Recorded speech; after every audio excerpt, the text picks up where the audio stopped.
আমার হাতে যে মুরগির বাচ্চাটা দেখতেছেন, এটা শুধু একটা মুরগির বাচ্চা না, এটা ভবিষ্যতে গিয়ে ভালো একটা প্যারেন্টস। এই প্যারেন্টস থেকে আপনি ডিম পাবেন, আবার বাচ্চাও পাবেন। তাহলে এই বাচ্চাগুলোকে আমাদের সুস্থ রাখার জন্য কিছু পদক্ষেপ তো অবশ্যই নিতে হবে। বেশিরভাগ খামারই এই মুরগির বাচ্চা পালনের ক্ষেত্রে এসে ঠেকে যায়, কারণ তারা বাচ্চাগুলোকে ব্রিডিং করতে পারে না, সুস্থ রাখতে পারে না। বাচ্চাগুলো মারা যায়, শুকিয়ে যায়, পা শুকিয়ে যায়, পাখা ছেড়ে দেয়, পেছনে মল লেগে থাকে, হা করে নিঃশ্বাস নেয়, ঠান্ডা সর্দি, এই ধরনের সমস্যাগুলো হয়ে বাচ্চাগুলো মারা যায়। আসলে এই সমস্যাগুলো হওয়ার কারণ কি আজকে এই ভিডিওতে জানতে পারবেন। মুরগির বাচ্চাগুলোকে কোন কোন ওষুধগুলো খাওয়াবেন এবং ভ্যাকসিন দেওয়াটা কি এতই জরুরি, সব বিষয় নিয়ে আজকে এই ভিডিওটা সাজিয়ে তোলা হয়েছে। ভিডিওর সাথেই থাকবেন। ভিডিওটা বড় হলেও ধৈর্য সহকারে দেখবেন এবং ভালো লাগলে অবশ্যই শেয়ার করে রাখবেন বন্ধুদের সাথে, যারা নতুন মুরগি পালন করতে ইচ্ছুক বা মুরগি পালন করতে চাইতেছে তাদের সাথে শেয়ার করে রাখবেন, যাতে করে মুরগির বাচ্চা পালন সম্পর্কে জানতে পারে। দেখেন, মুরগির বাচ্চা যদি ডিম থেকে ফুটে বের হয়, সেই দিন থেকেই আমাদের যত্ন শুরু করতে হয়।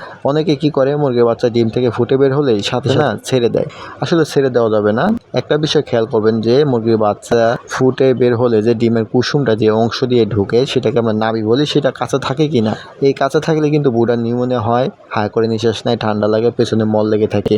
এই সমস্যা প্রতিরোধ করতে হবে। এটাই প্রধান কারণ মুরগির বাচ্চা দ্রুত মারা যাওয়ার। তাই অবশ্যই মুরগির বাচ্চাগুলো ডিম থেকে ফুটার মিনিমাম 12 থেকে 20 ঘন্টা পরে বের করবেন। যদি দেশি মুরগি দিয়ে বাচ্চা ফুটান, তাহলে ধরেন আজকে দুপুরবেলা বাচ্চাগুলো ফুটে বের হলো, আগামীকাল দুপুরবেলা বাচ্চাগুলোকে বের করবেন। মেশিনের ক্ষেত্রেও একই নিয়ম। এখন ভাবতে পারেন যে এত সময়, লং টাইম মুরগির বাচ্চাগুলো না খেয়ে থাকবে।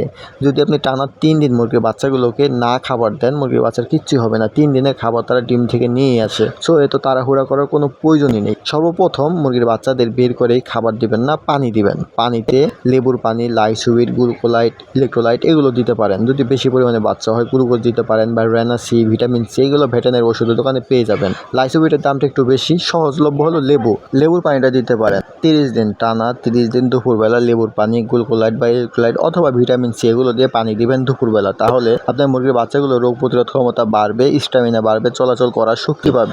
এবার রাশি মুরগির বাচ্চার খাবারে। দেখেন, 30 দিন পর্যন্ত কোনো খাবার দিবেন না, শুধুমাত্র একটি খাবার, স্টার্টার ফিড। যদি দেশি মুরগির বাচ্চা হয়, সোনালি বা ফার্মি মুরগির বাচ্চা হয়, তাহলে সোনালি স্টার্টার। আর যদি ব্রয়লার লেয়ার হয় বা টাইগার, তাহলে ব্রয়লার স্টার্টার। এই খাবারগুলো দিবেন 30 দিন পর্যন্ত, অন্য কোনো খাবার দিবেন না। সব থেকে বড় ভুল করি আমরা দেশি মুরগির ক্ষেত্রে, মা মুরগির সাথে বাচ্চাগুলোকে ছেড়ে দেয়। এই ভুলটা কখনো করা যাবে না। মুরগির সাথে বাচ্চাগুলোকে আটকে রাখতে হবে যতদিন পর্যন্ত মা মুরগির কুচে না ভাঙে। খাবার হিসেবে সোনালি স্টার্টার ফিটি থাকবে, পানির সাথে সকালবেলা ফ্রেশ পানি, বিকালবেলা ফ্রেশ পানি, দুপুরবেলা লেবুর পানি অথবা ভিটামিন সি দিবেন। এখন আসি মুরগির বাচ্চা সুস্থ রাখতে কি ওষুধ দেওয়া প্রয়োজন। দেখেন, যদি আপনি এই নিয়মগুলো না মানেন, মুরগির বাচ্চাগুলোকে যদি দ্রুত বের করে দেন, তাহলে নাভি শুকানোর জন্য বা ঠান্ডা নিউমোনিয়া ঝুঁকিটা বেশি থাকে। এই জন্য সেফা-1 এন্ড্রোসিন একটা কোর্স করাতে পারেন।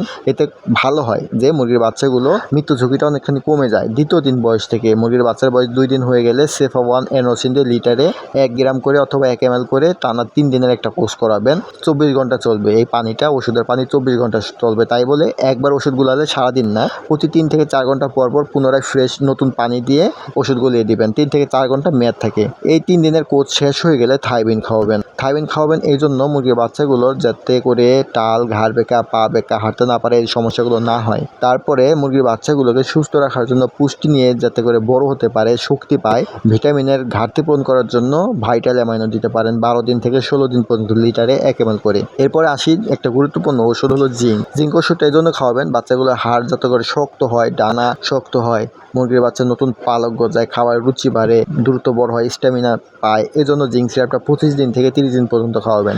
এই মাত্র 5টি ওষুধ যদি আপনি আপনার মুরগির বাচ্চাগুলোকে খাওয়াতে পারেন, ইনশাল্লাহ আপনার বাচ্চাগুলো একটাও মারা যাবে না। মুরগির বাচ্চা সুস্থ রাখার প্রধান অস্ত্র তাপ, দ্বিতীয়ত খাবার, তৃতীয়ত ওষুধ, চতুর্থ ভ্যাকসিন। ভ্যাকসিন অত গুরুত্বপূর্ণ না যদি আপনি যত্ন সহকারে বড় করতে পারেন। প্রধানত তাপ। যদি তাপের বিকল্প হিসেবে আর নেই, যদি তাপ কম হয় বা তাপ বেশি হয়, তাহলে আপনার মুরগির বাচ্চা অসুস্থ হবে, বড় হবে না, শুকিয়ে যাবে, খাবার খেতে চাবে না, এই সমস্যাগুলো হবে। তাপমাত্রা নিয়ন্ত্রণ করার উপায় হলো, যদি ব্রুডিং করেন, একটা থার্মোমিটার কিনবেন অথবা একটা অটো ব্রুডার কিনে নেবেন। তাহলে তাপমাত্রা নিয়ন্ত্রণ করতে পারবেন। প্রথম সপ্তাহে 32 থেকে 35 ডিগ্রি তাপমাত্রা থাকবে, প্রতি সপ্তাহে 5 ডিগ্রি করে কমাবে। আর যদি মা মুরগির সাথে রাখেন, তাহলে একটা নির্দিষ্ট স্থানে আটকে রাখবেন, যাতে করে বাচ্চাগুলো যখন তাদের তাপের প্রয়োজন, মা মুরগির পালকের নিচে গিয়ে তাপ গ্রহণ করতে পারে। যদি ছেড়ে রাখেন, সেক্ষেত্রে তারা তাপ পাবে না, কারণ মা মুরগি দৌড়াদৌড়ি করবে, ছুটোছুটি করবে, খাবারের জন্য এদিক সেদিক ছোটাছুটি করবে, সেক্ষেত্রে বাচ্চাদের তাপ দিবে না, বাচ্চাগুলো তাপের অভাবে অসুস্থ হয়ে পড়বে।